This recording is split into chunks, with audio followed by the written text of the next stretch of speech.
Donc, on va commencer un petit peu notre travail. Je vais donner une introduction de quoi s'agit-il, n'est-ce pas? Comme vous pouvez regarder sur le syllabus, nous avons donc le cours concerne le développement personnel, n'est-ce pas? Le mot est un peu, évidemment, développement personnel. Tout le monde comprend ce que c'est. Mais en réalité, il s'agit de l'être. Il s'agit de soi-même, n'est-ce pas?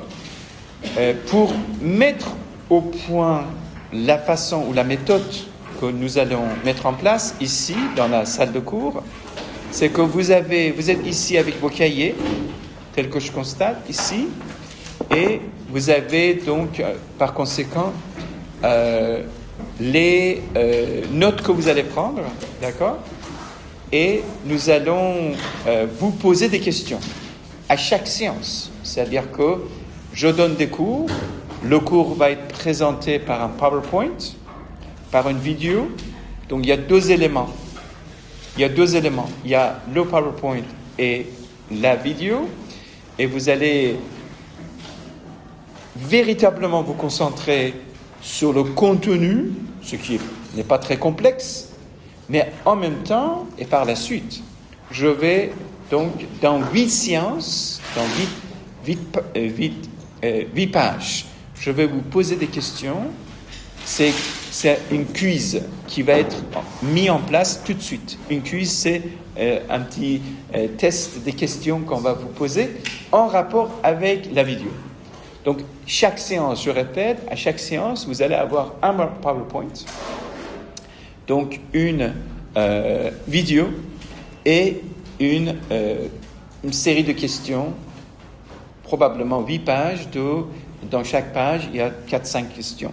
Donc, ce n'est pas très compliqué, mais j'aimerais que tout le monde, de façon active, participe. Et si je pose la question, la personne peut répondre. Voyez-vous? Donc, c'est à moi d'indiquer qui va répondre à quelle question. Ça, c'est pour la méthode. Pour le retard, parce que je sais que selon mon expérience au Sénégal, on est probablement parfois en retard, n'est-ce pas? J'ai rencontré 2 phénomènes au Sénégal, c'est qu'on fait plusieurs choses à la fois. On est polyvalent, comme vous dites, et donc on a l'habitude ou l'expertise de faire plusieurs choses à la fois. Bonjour. Donc, ici, on va tenter de vous concentrer. On vient juste de commencer. Après l'introduction des élèves et des étudiants, il y a 2 minutes véritablement. Donc, j'ai dit, puisque vous venez d'arriver, que la méthode qu'on va mettre en place, c'est une méthode qui consiste à un PowerPoint, une vidéo à chaque fois, et donc une quiz. La quiz consiste à une série de questions que je vous poserai à chaque fois. À chaque séance, vous allez avoir des quiz, des questions en relation avec le PowerPoint et en relation avec la vidéo. Et vous allez pouvoir répondre, d'accord? Donc, vous allez participer. Et tout le monde va être engagé. Donc, ça va être une séance de, discussion. D'accord? Ce n'est pas un cours magistral. Nous avons un cours magistral où il n'y a que le professeur qui parle et vous allez écouter et partir. Ici, non.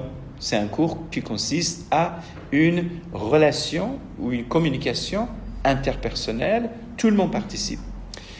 Alors, pour le début, pour commencer, comme je vous ai dit, pour ceux qui étaient en retard ce matin, je peux vous dire que si vous êtes en retard de la première partie de cours, parce que le cours consiste en 2 parties, avant la pause et après la pause. La première partie, si vous êtes en retard, donc vous allez perdre 1 point sur votre note finale.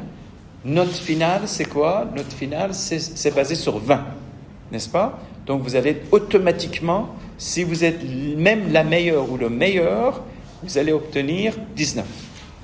Si vous êtes en retard, la deuxième partie aussi, vous allez perdre 2 points. Si vous êtes donc absent pour 2 séances qui ne sont pas justifiées, vous allez perdre 4 points. Donc vous allez automatiquement obtenir 16 sur 20. Si vous êtes absent pour 3 séances pas justifié, vous allez perdre 6 points. Donc vous allez obtenir 14, même si vous êtes la meilleure. Et si vous êtes absent pour 4 séances, 3 séances, 6 points, 4 séances, vous êtes donc exclu de l'examen final. Voilà. Ce n'est pas la peine de suivre le cours, comment dire. D'accord? Donc c'est très important d'être à l'heure. Je sais qu'il y a un grève de transport. Vous étiez avec quelques-uns et quelques-unes qui étaient absents ce matin, qui étaient en retard ce matin. On va essayer de vous faire comprendre la méthode pour la première séance. Nous, on va se rencontrer à peu près, je dirais, si je compte bien, entre 7 et 8 séances, pas plus. Et par la suite, vous allez avoir des travaux dirigés, tels que j'ai expliqué auparavant, avec M. Gomis. M. Gomis vient pour m'aider, puisque je suis effectivement engagé aussi dans l'administration, ailleurs, etc., etc. Qu'est-ce que vous allez faire avec M. Gomis? C'est que après cette séance, vous allez avoir d'autres séances, probablement une séance demain, et vous allez vous asseoir, vous allez constituer des groupes. M. Gomis va prendre l'initiative de vous organiser souvent des groupes de 2 ou 3 personnes, et vous allez travailler sur un certain nombre de choses que je vous propose. Et vous aurez le temps d'écrire et préparer vos présentations, par exemple. D'accord? Les présentations peuvent être écrites ou orales. D'accord? On va voir comment ça fonctionne. Et donc, vous allez avoir du travail à faire pendant le temps que je ne suis pas là. Et vous êtes donc supervisé par Monsieur Gomis. Voilà, donc ça c'est pour la méthode et donc le syllabus, on travaille principalement, si tout va bien, sur le syllabus. Je vais vous envoyer effectivement et on travaille principalement, si je ne me trompe pas, sur ce livre-là. D'accord? Attendez voir. Voilà, c'est le livre sur lequel on travaille. Il y a un livre, vous voyez, il y a plusieurs, évidemment, je comprends que vous n'aurez pas le temps de lire tout ça, évidemment. Il y a un livre, disons le plus important, qui est notre référence de base. Ce livre est à peu près 38 pages, j'imagine, et c'est le développement personnel. D'accord?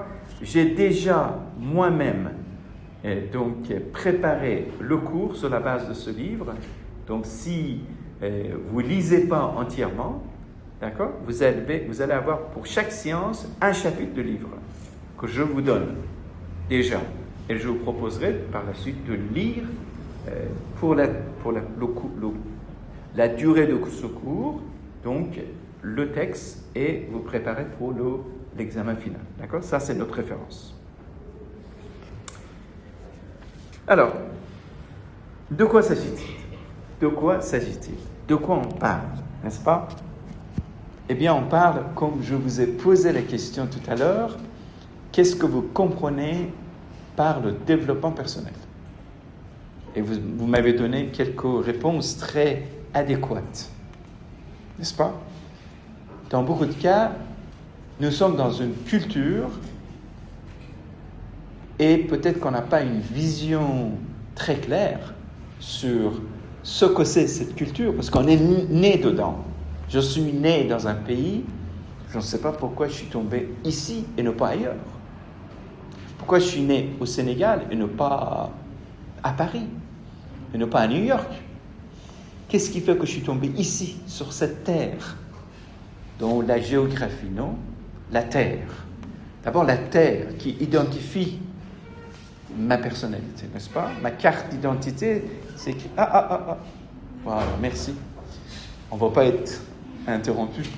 Et pourquoi sur ma carte d'identité, c'est marqué né à Dakar ou né à Saint-Louis, je crois, si je ne me trompe pas, ou ailleurs, et après, virgule, Sénégal. Ah, j'adorerais que ça soit New York, State New York, aux États-Unis. Ce serait bien. Ou Berlin, Allemagne. N'est-ce pas? Non, je suis tombé ici. Est-ce que c'est important que je suis né ici et non pas ailleurs? Est-ce que la terre où je suis né contribue à mon identité personnelle? Oui? Tu penses? Le philosophe, oui? Est important? Oui, c'est important. Dans quel sens? C'est très important. Enfin, là où vous êtes né, vous pouvez avoir... Je vais le formuler. Oui. Je vais le formuler. Là où vous êtes né, avant que vous soyez conscient de ce que c'est cette terre, vous êtes éduqué avec vos parents, avec des relations intercommunautaires, dans une relation que vous n'êtes pas conscient, vous ne savez pas ce que c'est, mais vous êtes grandi jusqu'à l'âge de 3 ans. Comme disait Piaget, le psychologue d'enfant, jusqu'à l'âge de 3 ans, votre personnalité est faite. Maintenant, si vous êtes né à New York, ou à Berlin, ou à Paris, ou à Pékin, ou à Dakar, votre personnalité vous dépasse. Ça veut dire quoi, vous dépasse? Ça veut dire que vous n'êtes pas conscient nécessairement de qui êtes-vous, mais vous vivez. Mais vous vivez en relation avec les gens qui vous envoient des messages. On reçoit tout le temps des messages. Les messages sont verbaux, les messages verbaux, les messages par l'industrie de, comment dirais-je, allusion. Qu'est-ce que c'est allusion? Pas illusion, allusion, avec A. Allusion, c'est pas un message direct, c'est un message indirect qui vient vers vous. Dans beaucoup de cas, on est éduqué non pas par les mots, mais par allusion, par envoi des messages par les yeux. Si je fais comme ça, si je fais comme ça, j'ai rien fait, j'ai rien dit, mais à travers les gestes, les yeux, j'envoie des messages. Ça s'appelle l'industrie de allusion, c'est-à-dire une façon d'éduquer les enfants. Pourquoi vous êtes un petit peu timide dans vos expressions? Là, avant que M. Comis nous fait plaisir de nous rejoindre, on a fait l'introduction, la présentation personnelle. Il y en a qui sont très timides, qui ne peuvent pas parler. Il y en a qui sont très brave, comment dire, n'est-ce pas? Courageuses, qui parlent très bien, qui formulent leurs pensées, etc. Pourquoi? Puisque la chose la plus importante dans notre personnalité, la chose la plus importante dans notre personnalité, sachez ça, sachez ça, et écrivez ça en gros. La chose la plus importante dans notre éducation, dans notre attitude, dans notre présence, dans la vie de tous les jours, c'est la peur. La philosophe approuve. Vous êtes d'accord? N'est-ce pas? La peur. C'est la peur qui nous empêche de parler avec le courage. C'est la peur qui nous empêche de dire tout ce que vous voulez dire. La peur coupe l'ambition ou la parole ou la pensée. Vous avez beaucoup de choses à dire et vous ne pouvez pas les dire. Et quand la séance est terminée, vous rentrez chez vous, vous dites « Oh mon Dieu, je voulais dire ceci et cela. Pourquoi je n'ai pas dit? Pourquoi ce n'est pas venu ?» Ce n'est pas venu parce qu'il y avait des barrières constituées par l'industrie encore une fois, l'industrie de allusion. C'est-à-dire que ceci dépend de la façon dont vous êtes éduqué à la maison. Comment vos parents, votre père et votre mère vous traitent. Vous traitent comme un individu qui s'exprime avec le courage, sans avoir peur, ou vous traitent comme un petit bébé. Même à l'âge de 20 ans, vous êtes considéré comme un petit bébé. On vous appelle « Oh, mon petit bébé, viens ici !» Mais maman, j'ai 20 ans, quand même. Tu ne m'appelles pas bébé. Je ne suis pas bébé, je suis une grande. Je vous jure que dans beaucoup de cas historiques, les grands leaders qui ont changé et bouleversé les civilisations n'avaient que 13 ou 14 ans. N'avaient 13 ou 14 ans. Vous entendez Alexandre le Grand? Alexandre le Grand? Oui? qui a conquis toute la terre asiatique, à partir de Macédonie. Pas à partir de la Grèce, hein. Il a même conquis la Grèce. Après, il est venu toute la Perse antique jusqu'à l'Inde. 13 ans, il a commencé. 14 ans. Ismaël le Premier, dans la civilisation perse, qu'il a conquis tout le territoire de l'Asie centrale, et le Moyen-Orient, jusqu'à la Turquie, jusqu'à l'Europe. Il avait exactement 14 ans quand il est arrivé au pouvoir. Ahmad I, Ahmad le Premier, qui est devenu l'empereur de l'Empire ottoman, donc la Turquie d'aujourd'hui, c'était un très grand empire. Lui aussi, il avait à peu près 16 ans. Pourquoi? Parce qu'il était éduqué de sorte que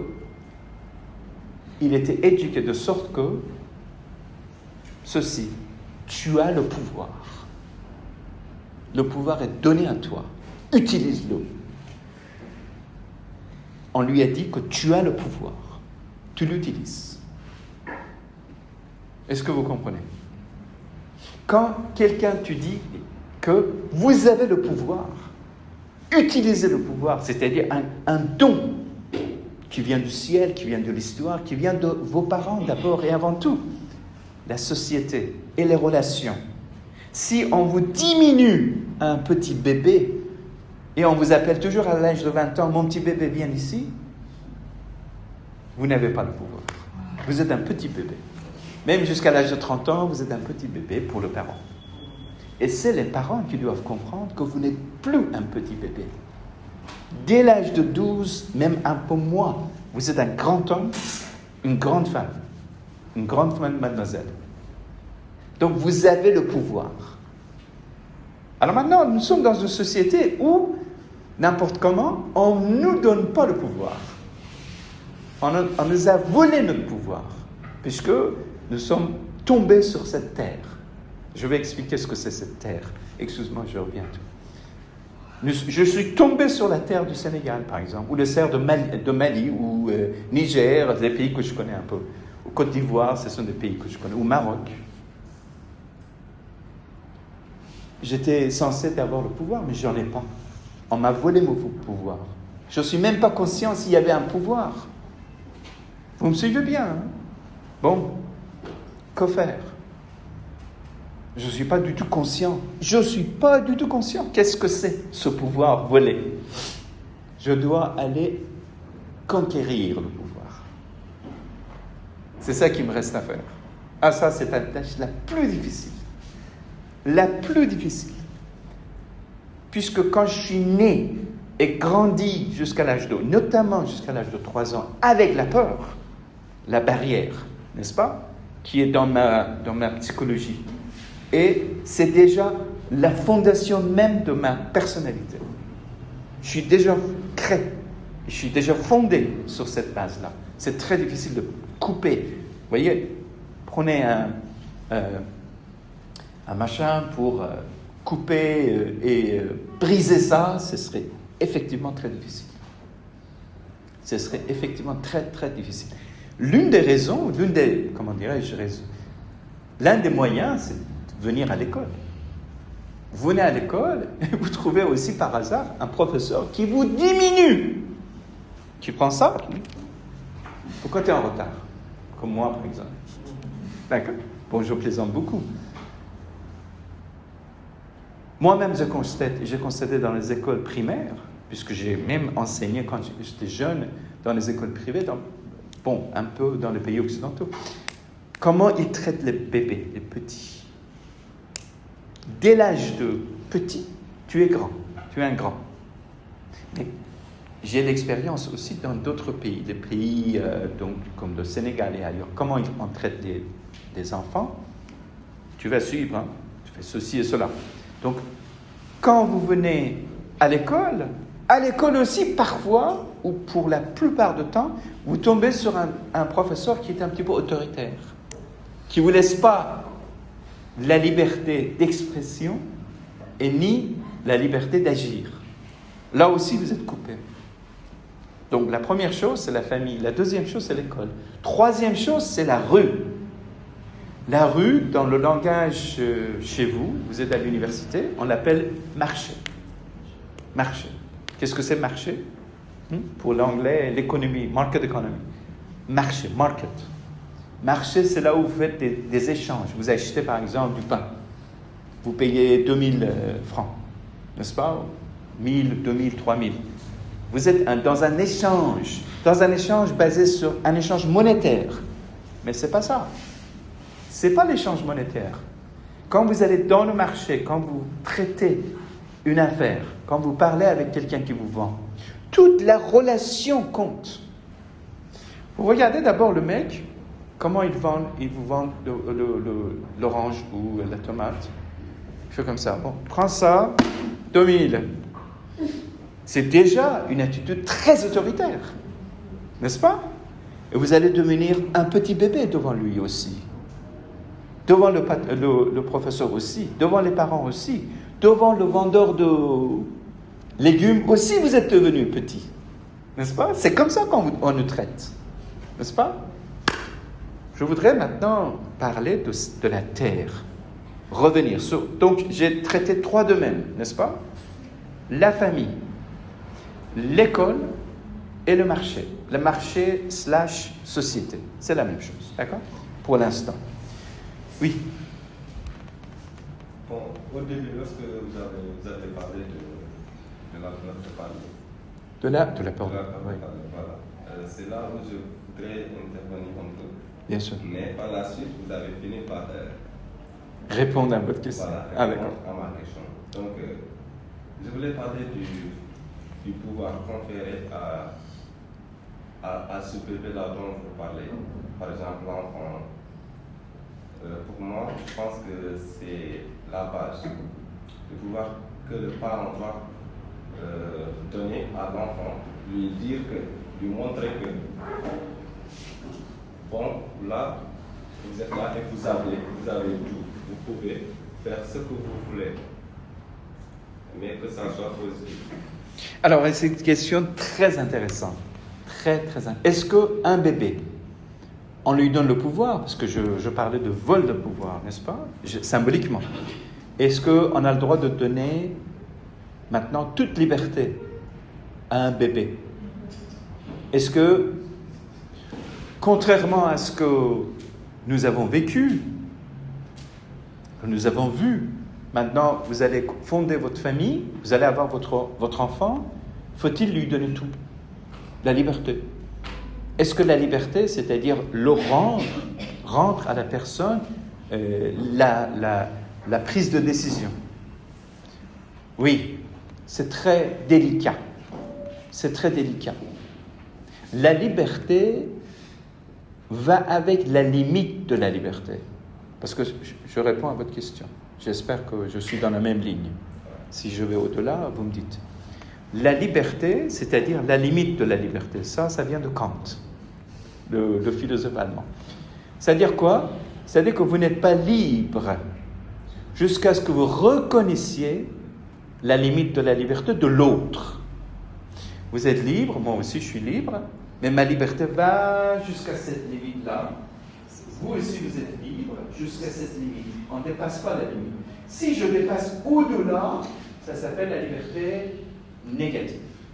Nous avons 2 sortes de liberté. Oui, vous connaissez ces mots, cette expression de la liberté négative et la liberté positive. Là, c'est la liberté négative. Si je dépasse, c'est la liberté négative. Ça ne s'appelle pas la liberté. C'est-à-dire l'abus. Ça veut dire l'abus de liberté. C'est-à-dire une liberté qui n'est pas constitutive. C'est une liberté qui est destructive. Je détruis ta liberté. Et puisque je détruis ta liberté, si je suis dans une société de loi, mettons constituée sur la Constitution, sous la loi, je suis pris et je suis en prison. D'accord?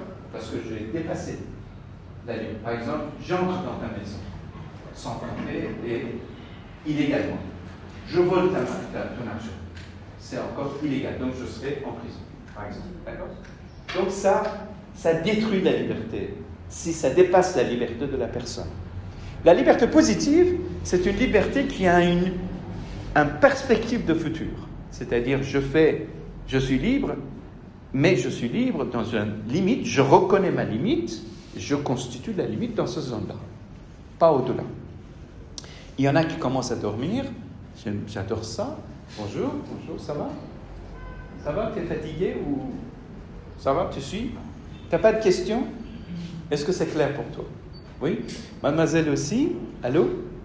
Tu regardes ton iPhone ou téléphone portable? Non? Ça va? Oui? Endormi un peu? Oui? Bon, d'accord.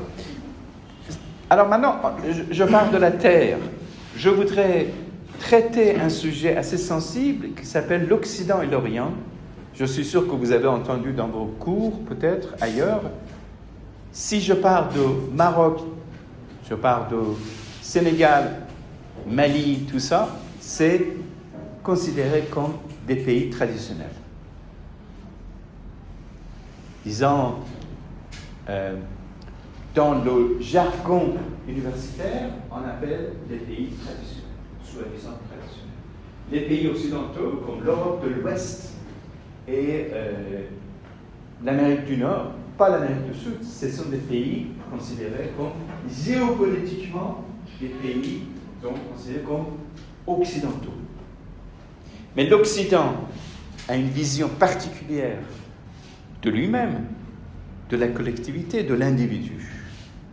Et l'Orient, ou les pays orientaux, ou les pays africains, ou les pays traditionnels, ont une vision très particulière sur la collectivité et l'individu. C'est là-dessus que je vais maintenant entrer dans le cours. Dans les pays traditionnels, ce qui est dominant, c'est la collectivité, que vous connaissez, non? Le collectif prédomine sur l'individu. D'accord? Est-ce que vous savez ce que c'est? La communauté, c'est pas ce que je veux dire. Collectivité, pas la communauté.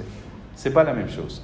L'esprit collectif, c'est-à-dire l'esprit dans lequel nous sommes tous ensemble, nous travaillons tous ensemble, au prix même que, parfois, j'oublie moi-même. D'accord? C'est ça, la clé est là. Au prix même que j'oublie moi-même. Parce que c'est le collectif qui domine. Et l'esprit dont je vous parle, l'esprit qui est à la fondation de votre individualité, qui est constitué jusqu'à l'âge de 3 ans, c'est l'esprit collectif. Ici, au Sénégal ou dans les pays traditionnels. Dans les pays traditionnels, l'enfant est né et grandit jusqu'à l'âge de l'adolescence. Donc il y a 3 étapes. Naissance jusqu'à l'âge de 3 ans, 3 ans jusqu'à l'âge de 12-13, 12-13 jusqu'à l'âge de 21 ans. 21 ans, vous êtes fait. Il n'y a pas de moyen de reculer. Même après, avant même, vous ne pouvez pas reculer autant, mais vous pouvez peut-être fixer ou refixer un certain nombre d'éléments de votre personnalité. Mais c'est très difficile. Mais, qu'est-ce qui est l'individu dans une société traditionnelle, comme ici, etc. Et qu'est-ce qui est l'individu dans une société, mettons, moderne? Ce sont des jargons, ça ne veut rien dire, mais juste en gros. Donc nous avons traditionnel, et donc l'idée majeure, c'est l'individu, d'accord, l'individu, et la collectivité.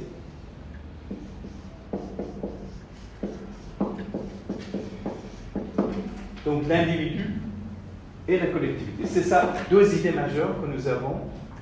D'accord? Ici, on pourrait dire la société traditionnelle.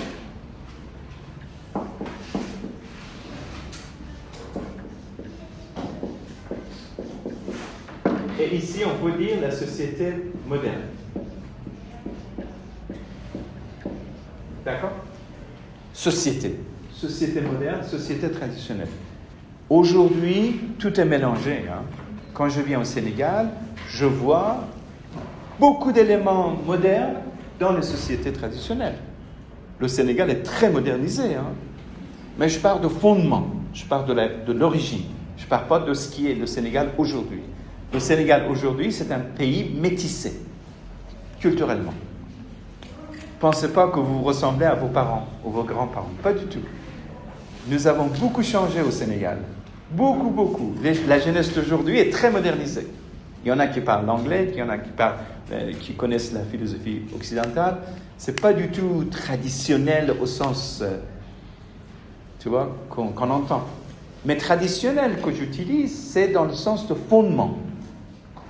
Jusqu'à l'âge de 3 ans, là où l'individualité est constituée. J'espère que je suis clair. Si, je suis clair. Dans les sociétés collectives, individuelles, vous allez être dans les sociétés modernes, par exemple, etc., etc., c'est pas tout le temps moderne. Non, il y a beaucoup d'éléments qui sont anti-modernes, qui sont non modernes, en Europe, en Occident.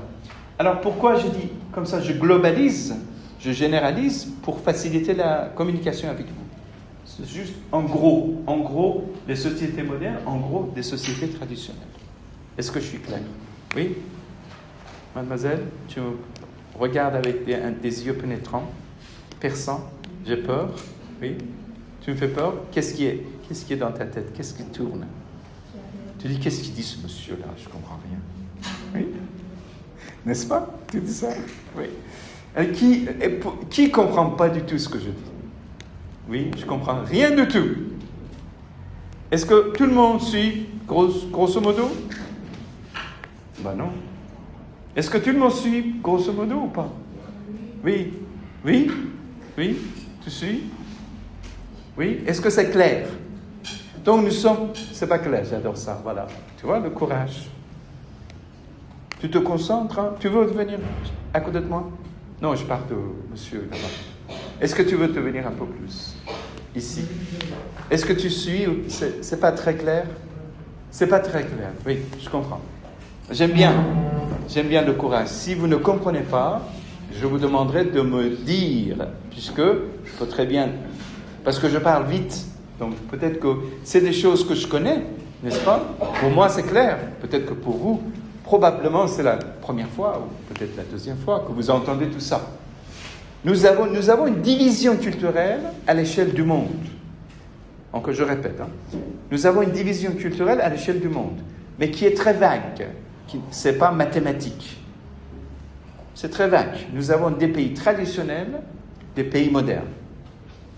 Quand on parle des pays modernes, c'est aussi bien sur le plan culturel, sur le plan social, sur le plan industriel, sur le plan politique et économique. Ce sont des 4-5 domaines. D'accord?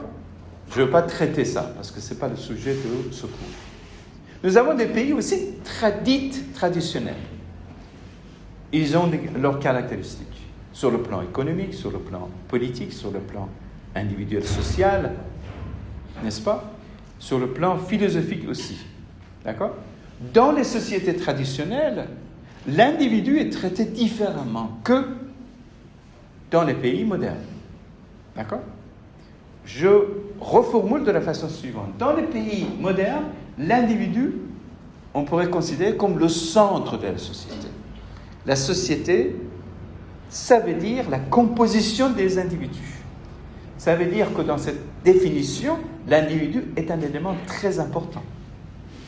C'est l'individu qui vote, c'est l'individu qui pourrait être élu, qui pourrait aller très loin, c'est l'individu qui dit non, qui dit oui avec sa conscience, c'est l'individu qui prend la décision, c'est l'individu qui rejette,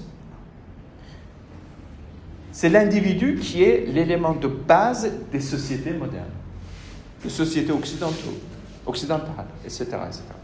Dans les sociétés traditionnelles, par contre, ce n'est pas l'individu qui est l'élément de base, c'est la collectivité qui est l'élément de base. C'est au point où on pourrait peut-être s'oublier, c'est ce que j'ai dit. On pourrait peut-être dire que je suis pour rien, ce qui est important, c'est le père. Ce qui est important, c'est la société, c'est les autres. Les autres, c'est très important. N'est-ce pas? C'est comme ça qu'on voit les choses. C'est les autres qui est très important. Je suis tout à fait d'accord que les autres sont très importants, n'est-ce pas? Les autres sont très importants. D'ailleurs, je ne suis pas là pour juger. Je suis là pour juste montrer le tableau. On n'est pas là pour juger, mais vous ne jugez pas. Vous comprenez ce schéma qui est basé sur deux continents culturels. Et ce qui est important pour moi, notamment dans ce cours, pour montrer que l'individu, n'est-ce pas, qui pourrait être probablement oublié, parce qu'on vous a volé le pouvoir, n'est-ce pas, je vous ai dit. Comment peut-on retrouver notre propre pouvoir? Le pouvoir qui est oublié, puisque nous sommes quand même dans une société relativement traditionnelle, bien qu'au Sénégal, notamment, les éléments modernes, au niveau de l'industrie, au niveau de la technologie moderne, au niveau de la digitalisation, au niveau de l'économie, au niveau de la société, est entré déjà. Autrement dit, le Sénégal est largement occidentalisé. Au niveau de l'éducation, au niveau de beaucoup de choses. Au niveau de partenariat avec les pays occidentaux. Bon. Dans ce sens, on va maintenant... Oui, on a compris que nous avons le AI, nous avons le digital, nous avons le iPhone, nous avons le téléphone portable, nous avons la télévision. Nous avons beaucoup d'éléments, hein? Beaucoup d'éléments ici dans cette société. C'est largement occidentalisé. Mais l'individu alors? Moi-même alors? Moi, est-ce que je suis oublié, comme je vous ai dit? Est-ce que je suis oublié? Est-ce que je m'oublie au prix de donner l'avantage à la collectivité? Ou non, vous ne pouvez pas entrer. Restez dehors. Est-ce que je suis oublié ou je dois trouver des moyens de comprendre qui je suis, connaître qui je suis, reconnaître les éléments oubliés, comme disait Freud, les éléments oubliés dans ma personnalité. Il y a beaucoup de choses que nous avons oubliées. N'est-ce pas? Carl Jung, qui est un psychologue, il dit on n'oublie rien. Même quand on voit l'image, on n'oublie pas. On met derrière ici. Et ici, il y a des choses immédiates. Mais tout ce que nous avons vu, tout ce que nous avons vécu sont là. Mais maintenant, ça dépend comment. Tu donnes la priorité à quoi? Tu donnes la priorité à ceci et cela, donc tu ramènes sur la scène. Et tu vas reculer tout ce qui est moins important. D'accord? Et c'est toi qui juges. C'est la société qui juge. Ça dépend comment tu es né, dans quelle famille tu es né, dans quelle société tu es né. Maintenant, dans ce cours, on ne va pas s'occuper de votre famille. On ne va pas s'occuper de votre société même. On va s'occuper d'une affaire importante. On va tenter de comprendre qu'est-ce que nous avons oublié. Comment peut-on conquérir ce qui est oublié, ce qui n'est pas utilisé, c'est-à-dire notre individualité. Dans notre individualité, comme nous avons dit tout à l'heure, il y a un pouvoir caché. Il y a un pouvoir très important qui peut, comme je disais, comme Alexandre le Grand, il a 13 ans, comme Ismaël Ier, comme Ahmad Ier, tu vois, dans tous les grands empires, ils n'ont pas oublié leur pouvoir. Mais nous, peut-être moi et toi, on a peut-être un petit peu oublié. N'est-ce pas? Donc c'est un travail sur soi. C'est un travail sur soi. D'accord? On va tenter de développer ça. Je sais que l'heure de la pause, il est 11h, on a commencé à 8h30. Est-ce que c'est maintenant l'heure de la pause, monsieur Maître? C'est... Oui. Alors, si encore... Voulez-vous qu'on vous donne une pause maintenant ou... Moi, je peux continuer jusqu'à soir. Il n'y a pas de problème. Voulez-vous prendre une pause maintenant ou plus tard? Alors, je vais prendre mon café et je reviens. D'accord? Il est 10h20. On se retrouve à 10h30. D'accord? C'est bon? Si vous êtes en retard, 10h30, je vous ai dit. 10h07. 10h30, on se retrouve ici, 20 minutes à peu près. Si vous êtes en retard, vous allez rester dehors. D'accord? Vous serez là à 10h30 pile. D'accord? Merci.